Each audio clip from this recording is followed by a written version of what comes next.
Yes, it's hot, it's sweaty, it's unpleasant out there, but yes, additionally, right at the moment, here in this hot, sweaty hometown of mine, yes, there's a postscript.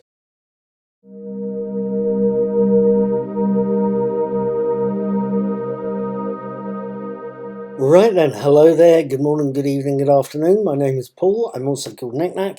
I'm the brains behind Knickknack's Old Peculiar, the world's most incredibly repetitive blog. I'm also the man behind Knickknack's Daily Teaser. You'll see that floating around on Knickknack's Old Peculiar and on my YouTube channel, Mr. Cuddy2977. Please, if you're watching this on YouTube, feel free to hit like, share, subscribe, and the notification bell. When I publish today's teaser answers in tomorrow's teaser, you get to hear about them first. And when I publish my next movie review, you'll see that float across your timeline as well. And when I do my next TV review as well. Right at the moment, I've been watching, on Mondays, I've been watching the third series of The Mandalorian. And on Fridays, including yesterday, Friday the 7th of July, I got watching the next episode, or most recent episode, of Star Trek Strange New Worlds. That recent episode was, of course, Among the Lotus Eaters, and I wanted to tell you what I thought. Episode 4, Among the Lotus Eaters, opens with a now familiar summary of earlier episodes and seasons, and then shifts to show us Captains Pike and Battelle, Anson Mount and Melanie Scrofano, trying to have dinner together, only to be constantly interrupted by messages from their respective ships, including a message for Battelle to let her know she's not got the promotion she was after, something Pike feels is due to his presence in her life. He feels they should give their relationship a rest so that she can concentrate on her career. Captain Battelle is not particularly happy and storms angrily off back to her ship. To make Captain Pike's day worse, number one, his executive officer, Rebecca Romaine, gets in touch to let him know that the Enterprise has received priority orders about Rigel 7, and a mission Captain Pike led to the place 5 years earlier. A mission that went seriously wrong. A mission that killed 3 crewmen, left Spock seriously injured, and left the people of Rigel 7 carving Federation logos all over the planet. Captain Pike knows exactly what's happening. Starfleet is ever so politely telling him to clean up his mess. Now, what did I make of Among the Lotus Eaters? First things first, the opening scenes of the story telling us that Pike has to revisit a planet he first made contact with many years ago. It's a nicely done opener. It let us see how Pike's relationship with Battelle is going. It let us see how Starfleet Command works as well. It's not all sweetness and light. It just very politely hands out orders.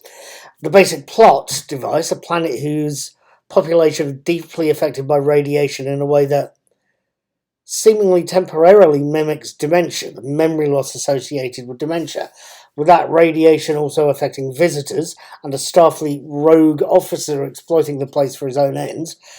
Those were all relatively novel to me, or at least mixed together in a way I couldn't point a finger at, with possible one exception. We see Pike, Noonien Singh, M'Benga, Spock, Lieutenant Ortega as well, all drastically warped, drastically changed by a sudden lack of memory. I don't know if you've seen a classic Star Trek episode called The Naked Time, or a Next Generation one called The Naked Now, but both feature a similar idea, that the central cast were affected by personality-changing disorders. They are, in both episodes, deeply affected by something in the immediate environment and have to battle its effects before they're able to safely move on with their lives. I will be honest though, I think neither the original series nor the Next Generation episode handled the idea as well as Strange New World does in Amongst the Lotus Eaters, nor as scarily. After all, the 2 Naked episodes took place relatively early in their respective series, so we don't know the characters as well as we later would. By contrast, in Among the Lotus Eaters, we've had a whole 14 episodes to get to know this crew of the Enterprise and see the changes from their regular selves, seeing them lose themselves because they've lost their memories. It makes Among the Lotus Eaters far more frightening than either of the earlier Naked episodes. I like saying naked occasionally, it just mixes thing up. Moving on. Melissa Navia's performance as Lieutenant Ortega was possibly a case in point. Watching her walk down the ship's corridor, scared out of her wits, with no idea where she is, no idea who she is, and only feeling safe when she gets to her otherwise unrecognisable quarters. She knows it's safe, she knows it's somewhere special to her, she just doesn't recognise it. But seeing that, seeing what happens to her, and seeing her repeatedly saying, I pilot the ship, as a way of trying to remember who she is, was both very affecting and very terrifying.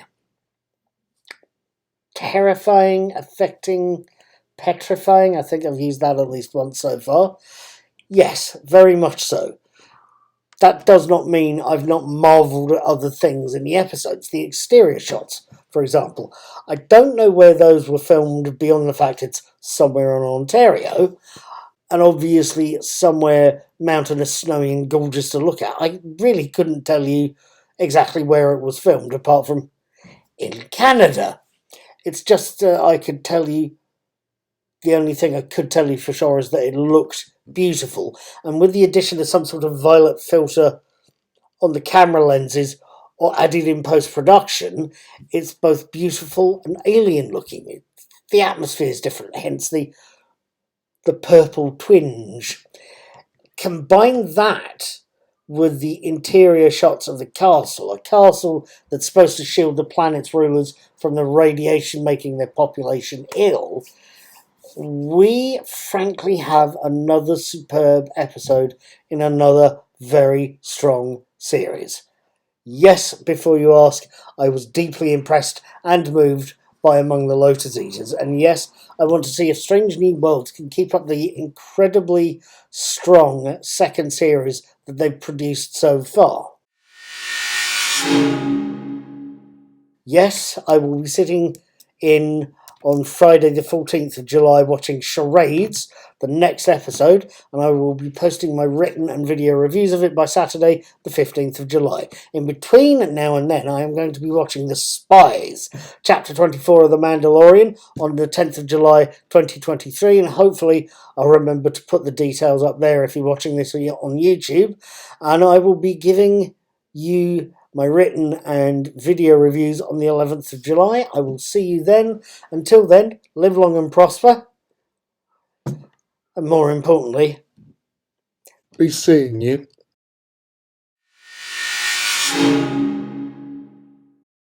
I don't know if the castle interior was an already standing set in CBS's studio, or a specially built studio set, or inside a building in Ontario where the series is filmed. But to me, the inside of the castle looked like the interior of a church, one that's just been hired out and redressed for the episode. What exactly it is, I don't know, but if you've any knowledge you'd like to share about that, a comment will be appreciated and very, very welcome. I'll see you next week.